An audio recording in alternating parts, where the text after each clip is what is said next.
just following on from just a little intro we did about reactivity, where it's trying to identify what is the specific reactivity component, because I say I've had a few clients ring me and speak to me where they're working on reactivity, but they're kind of working on the wrong section. So they're working on being in proximity with other dogs, but that isn't the part that's making the dog reactive, it's the sight part that's making them react. Some are working on, as soon as they see a dog, rewarding them, but it's not the sight bit that's the problem, it's the approach bit.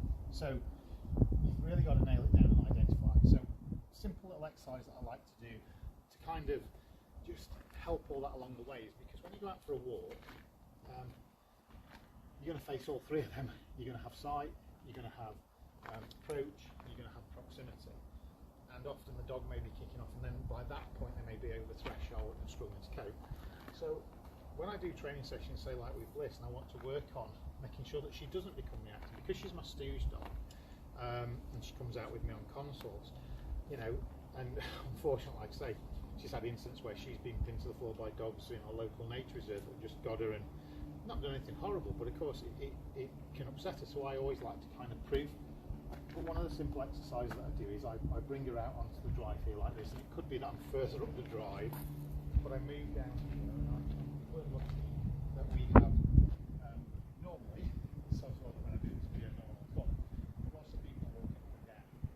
So what I can do with Bliss is I can be here, and I can just assess and go, right, okay, I've got her on a long line, I've got her on a raised bed, dog will come into view, and I can then disengage. So I'll work on all three parts of that structure, but what I will be able to find out is which one tends to cause the problem for them.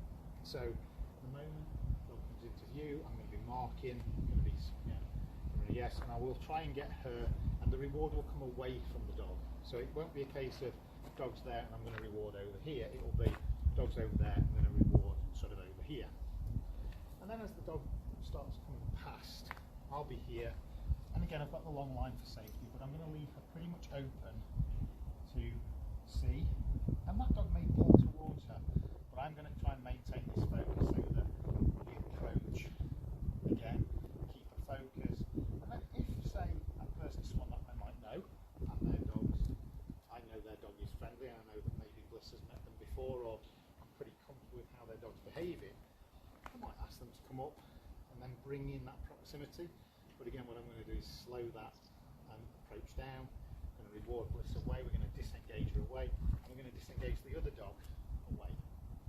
And then we might let them come back, and again disengage them away. Even then they haven't sniffed each other, but they have got to know each other, because the dog sense of smell is so great, right? And it's in the air, so they're getting to know each other. And then I might let them say hello, and even if these are dogs that are familiar, so dogs that she knows, I'm still going to slow it down, because I want her to know that the appropriate greeting is this, not free for all.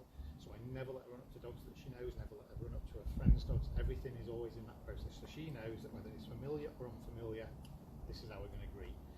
And then I can start to assess that if any one part of that chain is starting to show signs of weakness, I'll then go, right, I need to work on sight. So I can come out again, and be like, right, can't see anything coming, so I say, just come in.